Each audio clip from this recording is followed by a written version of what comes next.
Hey, this is Paul Martinelli with the Empowered Living Community. If you're wanting to learn how to embrace change and navigate through disruption as a leader, then listen to the Leadership is Changing podcast with my good friend, Denis Waitley. Welcome to Leadership is Changing. Each week, we and our guests provide information and insights through exploring leading change. This is taking your leadership to another level by finding the balance between executive excellence and personal well-being through stories that inspire real change. It's time to adapt in our fast-moving world when leadership is changing with your host, Denis Waitley.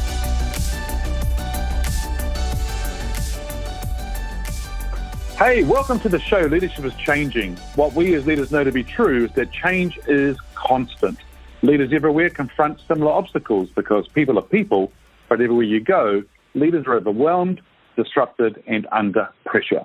They run from email to email, meeting to meeting. Many leaders are not changing quick enough, which means they run the risk of becoming irrelevant and being left behind.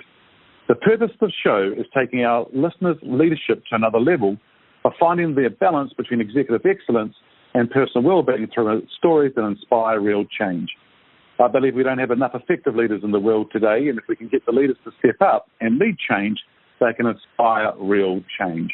It is time now to adapt in our fast-moving world. And today, listeners, I have a very special guest with me. His name is Paul Martinelli, and Paul is an internationally acclaimed entrepreneur, speaker, trainer, mentor. And Paul knows the power of belief, and I know he does because he has been mentoring me over years. I met him several years ago, probably about 15 years ago, just about. And, Paul is a high school dropout from Pittsburgh, a working-class family. He overcame a stuttering disability and a dim future to rise from a janitor to a millionaire entrepreneur. He has shared the stage for such personal development masters as John Maxwell, Seth Godin, Les Brown, Victor Hansen, Canfield, and the list just goes on and on. And, he is the president of the John Maxwell team, an elite group of certified coaches and communicators mentored by the number one leadership expert in the world and New York Times bestselling author John Maxwell. Hey, Paul, welcome to the show. Wow. Thank you so much, Denis. It's great to be with you and with all of your listeners. Hey, before I go any further, let me just say congratulations on the success of the show, man. I mean, in just a short period of time, you have just rocketed to the top. And, as my friend, your friend, and mentor John Maxwell says, everything rises and falls on leadership. And so congratulations to you and your entire team.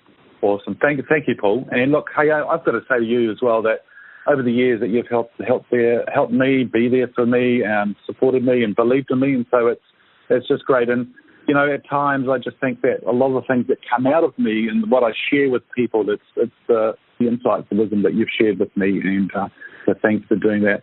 So, Paul, I've just shared with the listeners a little bit about your background. Is there anything else that you want to add to tell us more about your background? Yeah, I think it's interesting in that, my story. If you look at the first half of my story, it's a loser's journey, right? It's a story of just struggle. I because of my speech impediment at a very early age, I was is labeled as learning disabled. I wasn't learning disabled until they programmed that into my mind. And then, I did what most people do. I lived what I believed, right? And so I failed out of school. I landed a dead-end job.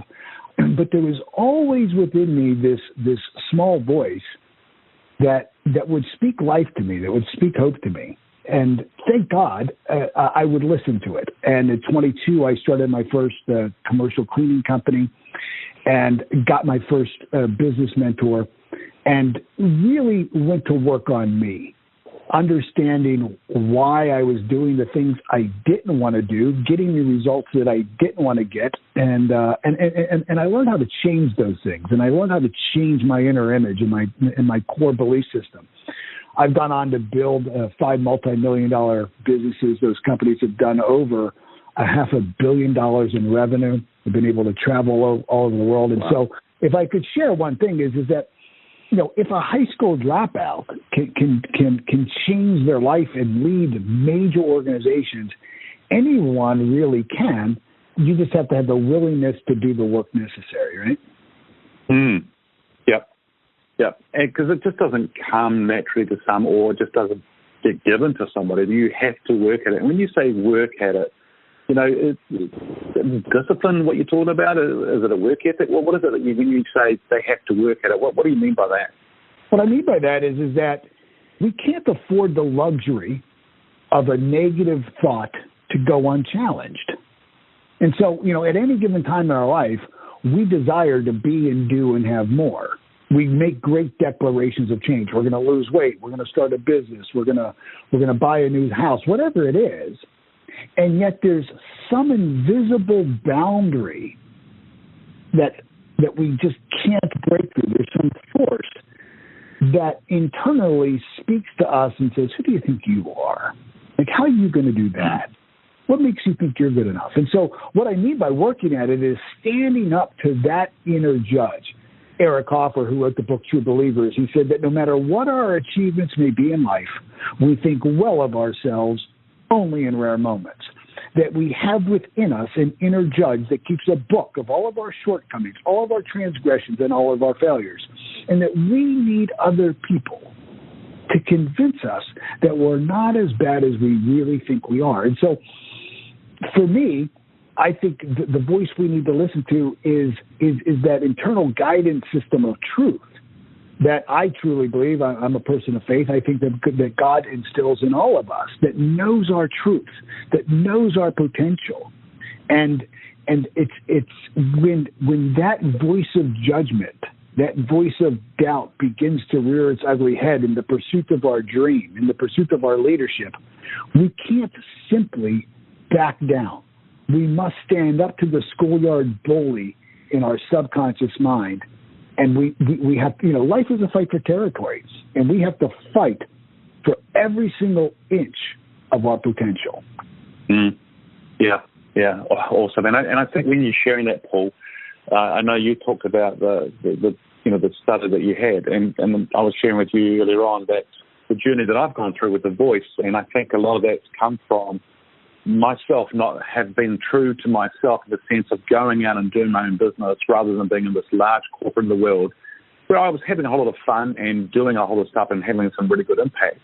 And there's so many other leaders out there today, entrepreneurs, leaders in other roles, teams, people who need my help rather than just being in one organization. And I think a lot of what I actually went through was to push me to go out and do what I needed to go and do. Well, there's no doubt. I mean, in our lives, we are either, guided by the feather or we're, hit with the 2x4, right? I mean, right? I mean, we at times have desire, something emerging from our soul, a mental model of perfection that we want to bring forward in our lives. And it comes to us as this gentle nudge that says, start the business, go and, pursue your dream. And if we ignore that, sooner or later, the universe has a way of kind of turning up the heat. Sometimes it's in the form of a diagnosis. Sometimes it's in the form of a divorce. Sometimes it's in the form of a bankruptcy. Yep. But here's what I know is that the content of our life, the very conditions and circumstances we find ourselves in at any given moment in time, the content of our life is the curriculum of our evolution. It is our dark night of the soul, conditions and circumstances, where all of our growth and all of our awareness of our internal resources come from. Wow. Oh, awesome. That is just tremendous. And Paul, I know that the show here, the name of the show is called Leadership is Changing. And what you've just been sharing there and about what people think about and what's going on the inside of us and so forth, leadership is changing. What does that mean to you when I say that statement, and how what you've been saying just now? I think a lot of people are going to be struggling in their thoughts and internally at the moment. What are your thoughts on that? Well, I think it was Maxwell Maltz, the great plastic surgeon, who wrote the phenomenal book in the 1960s that I know you're familiar with, Denis, Psycho-Cybernetics, where he says that a person never outperforms their own self-image. And boy, don't we see that in leadership today. We've got insecure leadership everywhere we look. And that insecurity shows up in their decisions or the lack thereof. It shows up in their character. We just never outperform our own self-image. And it's a shame because we have before us both the greatest opportunities and the greatest challenges. And, if we could get some leaders that could stand in their truth of who and whose they are and who could stand for other people and guide the way, the world could be transformed into truly the utopia that I think we all know that we're capable of living in. We are, in fact, at any given time, our own worst enemy. We are. And, it can be transformed. I mean, with these leaders, as I said in my introduction, if they can step up to be the leaders that they can be, then they can inspire things. They can inspire people, motivate them, but also take motivated people and inspire them even further. It'll be wonderful to see, and that's what the world needs, right? Yeah, well, look, I mean, we got to have leaders that have guts to break things, okay? Some things need to be broken, right? And, there's two types of change. There's a cyclical change, and then there's structural change. And I think what we've got a lot of leaders that are trying to win a popularity contest. They don't want to rock the boat. They don't want to break things. So they're afraid of introducing structural change. But structural change is where all transformation takes place. So, we see cyclical change every single day. Turn on the stock market and you will see, watch the commodity prices, and based on the weather and based on oil, we will see commodities of beans and pork bellies and, coffee. Those prices will incrementally change. It's cyclical, seasonal even, almost predictable. Structural change, though, is a change that's introduced that you don't get a vote if you participate in structural change. Like we're not going back to the rotary phone and fax machine. If in the early 1900s, if Henry Ford would have asked the world what they wanted, the world would have said a faster horse, right? Not a combustion engine. But yes, we're not going back to the horse and buggy. And so we need to have leaders that are willing to introduce the world to structural change. But structural change is scary because it's permanent. And if the leader is insecure and the leader lacks the character, who's going to follow them into structural change? Because it's structural change that we need. Yeah. And lacking the character of a leader is just, because I'm seeing, Paul, that there's a lot of leaders out there whereby there is, surface-wise, they seem okay, but if you dig deeper, there's just empty, or there's just not that character of a leader. Are you seeing that as well? There's no depth. They're a mile wide and it's deep. They're afraid to stand for something. They stick their finger, in their mouth and then up to the wind to see which way they should go today. That's not leadership. I mean, that's not leadership. I mean, that's Gallup, the opinion poll company, right? And it's leadership by opinion. That's not what leadership is. That's not what leadership is.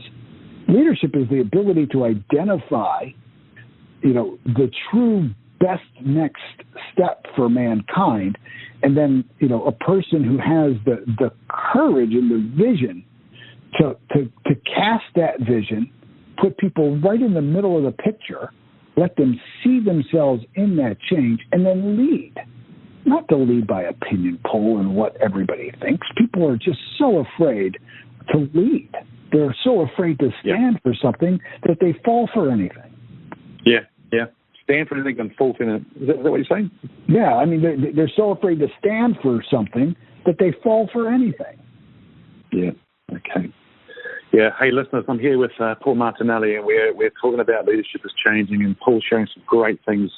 And, if you're a leader, what we're needing now, as I said in my intro, we're needing leaders, and we're needing some real effective leaders who have got character, those who can get up there and identify things, the next best steps, whatever it is for us as a race, as a human being on the planet, but also casting that vision and helping people understand and see themselves in that picture, and then getting on with it and leading it from the front. So, Hey, Paul, if there was one thing you could change in business as a leader today, what would it be?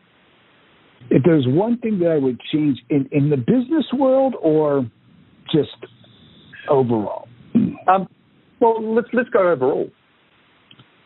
Yeah, I think if there was something that I would change is I would change just the sensitivity that, you know, when you look at leaders, most leaders, and I mean this in a very kind and sincere and endearing way, most leaders have to talk in order to think, right? And so, in other words, they have an idea and it's in their awareness, and they begin to share the idea.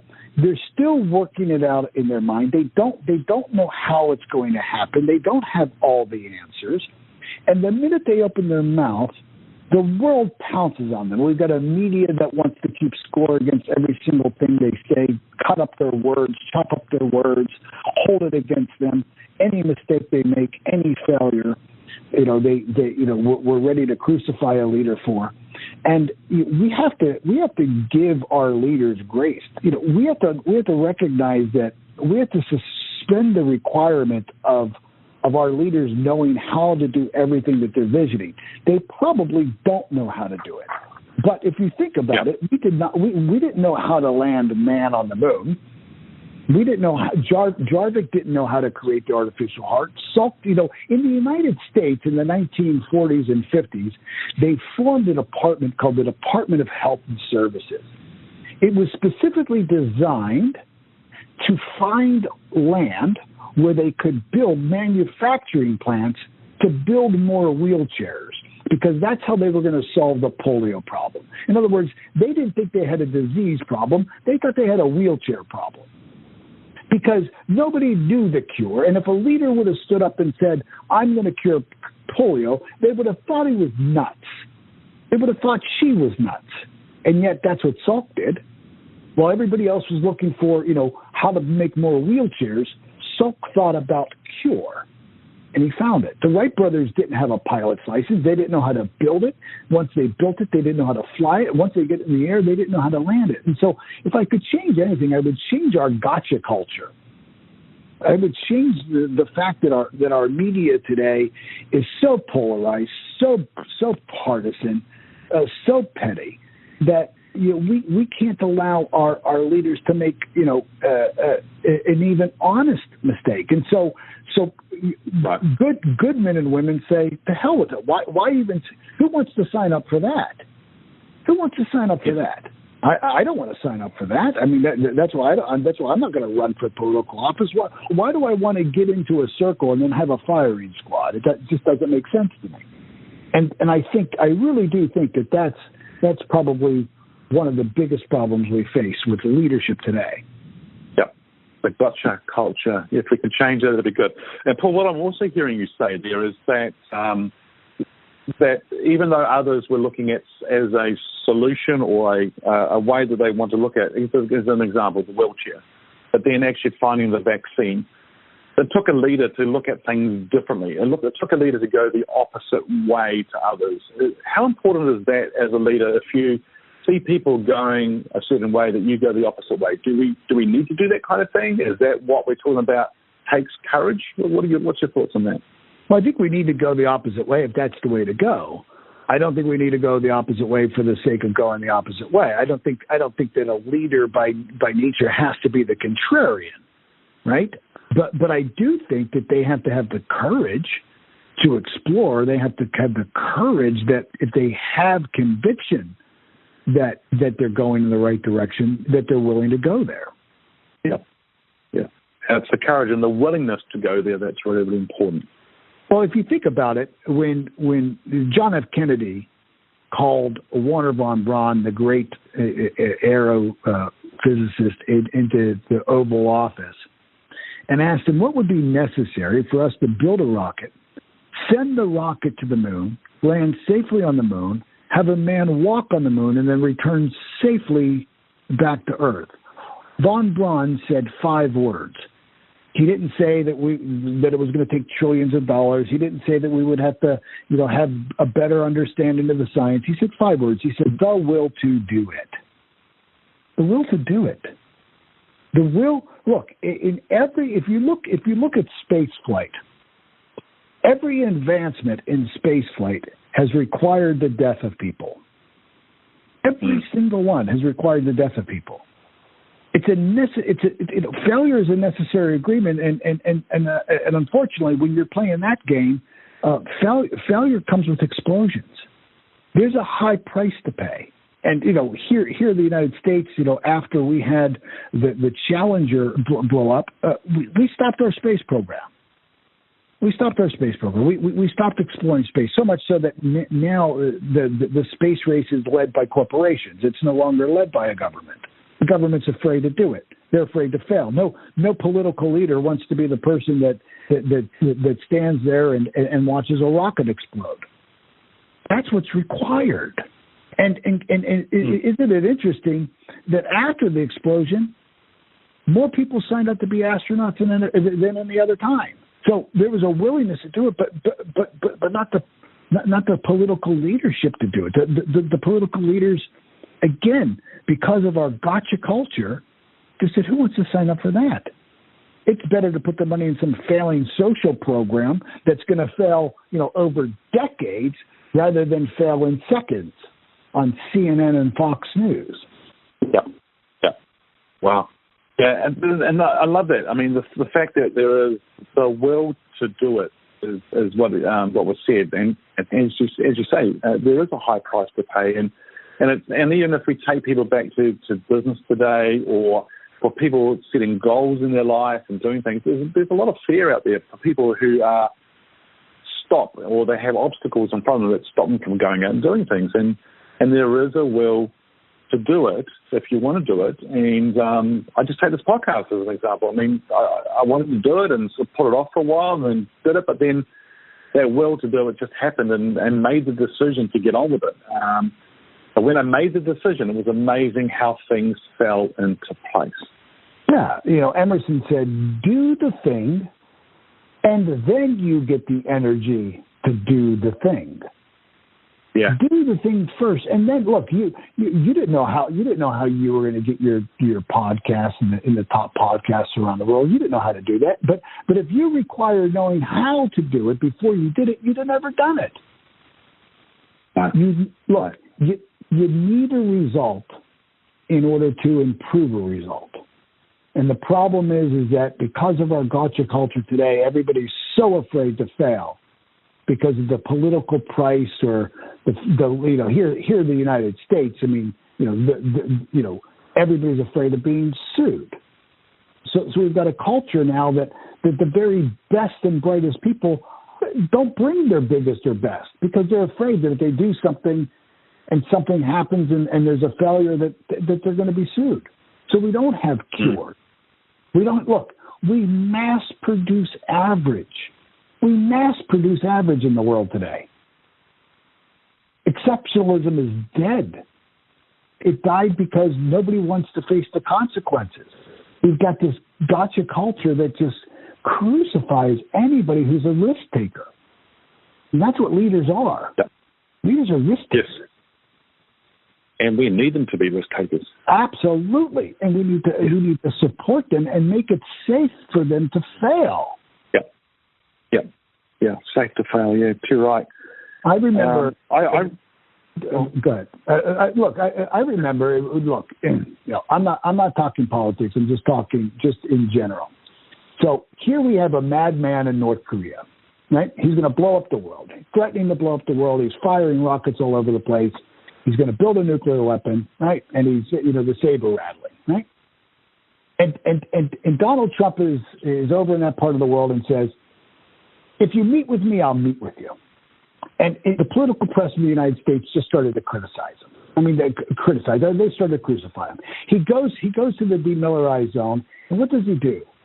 He steps over the demilitarized zone, leaves his security detail behind, and goes and meets with the guy privately. Kim Jong-un meets with him privately, And he was crucified here in the United States. Again, whether you're a Donald Trump fan or not, that took courage. I mean, we're not going to solve the North Korea, South Korea ballistic missile problem without going across the line.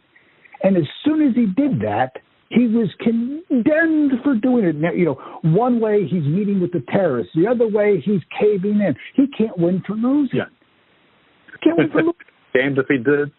Damned if he didn't, right? Yeah. Crazy. Yeah. Yes. And I think that's really, really important, Paul, because I think, as you're saying, there's a lot of leaders who are, it's almost like their wings have been clipped and they are not flying and soaring that they can be doing. They're not bringing their A game to where they need to be because of the fear of repercussions or other things happening to them. And it's just a shame because the people, whether it be in an organization, within a family, within a team, within a country, they deserve the best leadership. Look, Dennis, you can't win when you're playing not to lose. The way you win is you play to win. But we've created a world now in the 60-second news cycle where if you dare make a mistake, you're ruined. Right? You're ruined. If you make any mistake in your social life, you're ruined. And so we've got leaders now that are playing the game of life not to lose rather than not to win. I mean, we got to be playing to win, not to lose. Right? We got people who are playing better safe than sorry. They're playing the game of what's the safest thing we can do rather than what's the right boldest thing that we can do that can move the needle, create massive structural change for the good of mankind. I mean, we've got COVID-19 where we're trying to bring a virus, a vaccine to the world. And, while scientists are working on the vaccine, we've got lawyers lined up ready to sue them. Now, what drug company wants to bring a vaccine? I wouldn't if I were a drug company. I wouldn't want. Why? Risk it and find yourself on 60 Minutes, where the news media is just going to crucify you because you failed, because something went wrong. Yeah. It's a game.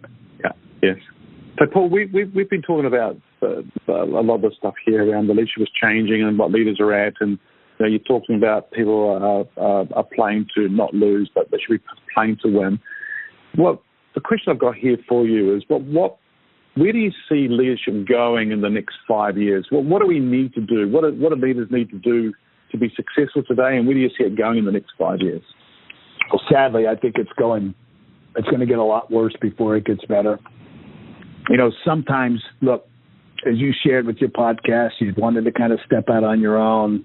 You had the idea to do it, and you never really did it. It was only when your back was right up against the wall, when things got so hard and tough, because you said, I just changed. No, you didn't just change.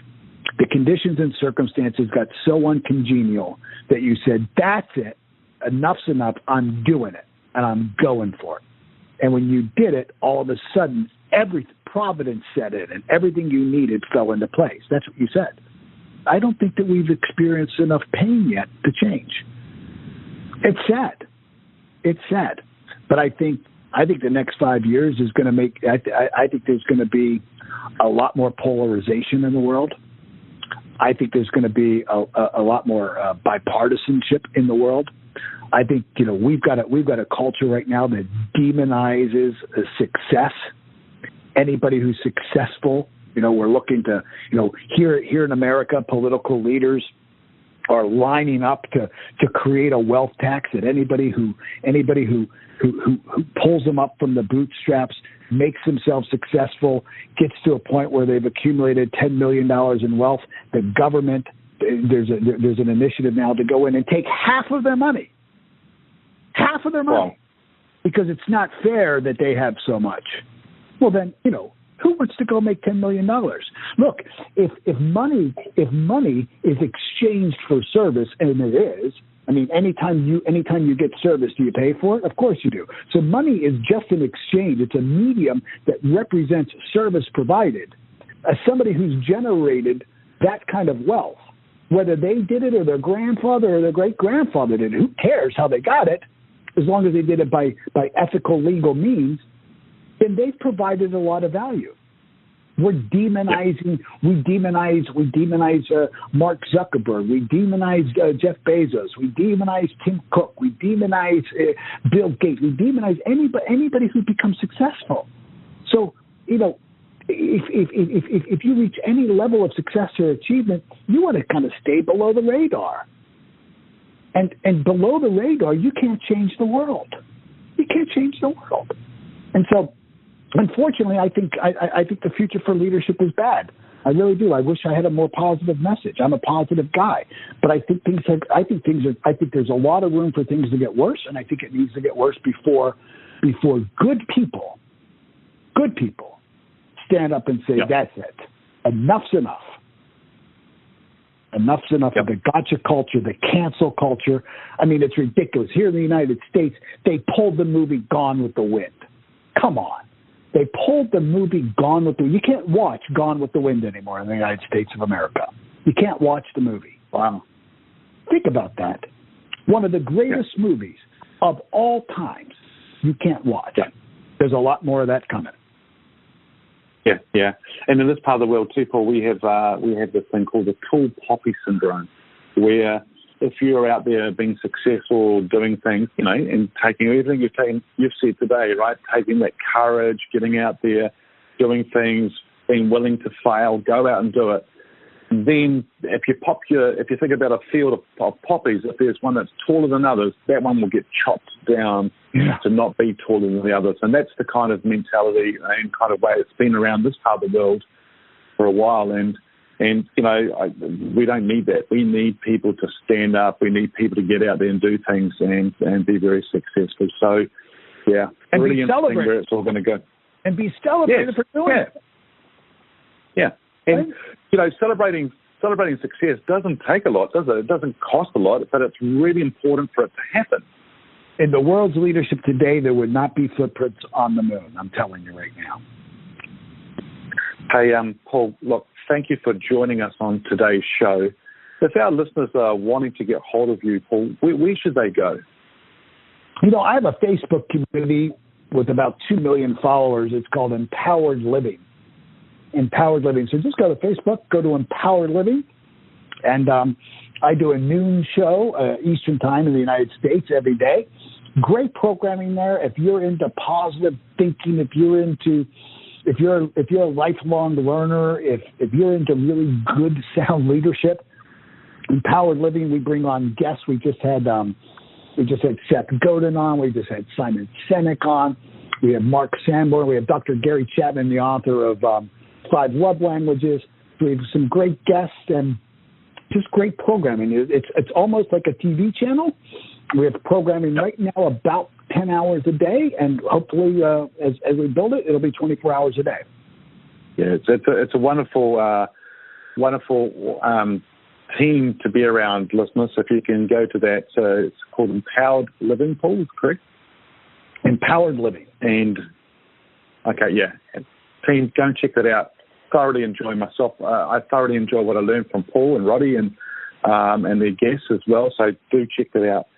So, listeners, what we as leaders know to be true is that change is constant, and change is incredibly scary, especially with the unknown and the unfamiliar territory. It's time to adapt in our fast-moving world when leadership is changing. Hey, look out for the episodes as they're being downloaded, and have a listen, put a review, and share with your network, with your friends and family. If there's any feedback you'd like to give me on the show, or if there's a question you'd like me to ask one of my guests, or on the freestyle episode I do once a week called Ask Denis, if there's a question you'd like to ask me, feel free to send an email, denis@leadingchangepartners.com. I have set up a Facebook group, so go and check that out, which is called Leadership is Changing. Listeners, hey, thanks for joining us today. We'll talk soon. Bye for now. Thank you for listening to this episode of Leadership is Changing with your host, Denis Giannoutsas. Each week, we and our guests provide information and insights through exploring leading change, inspiring executives and leaders to adapt and lead a bigger game in a fast-moving world.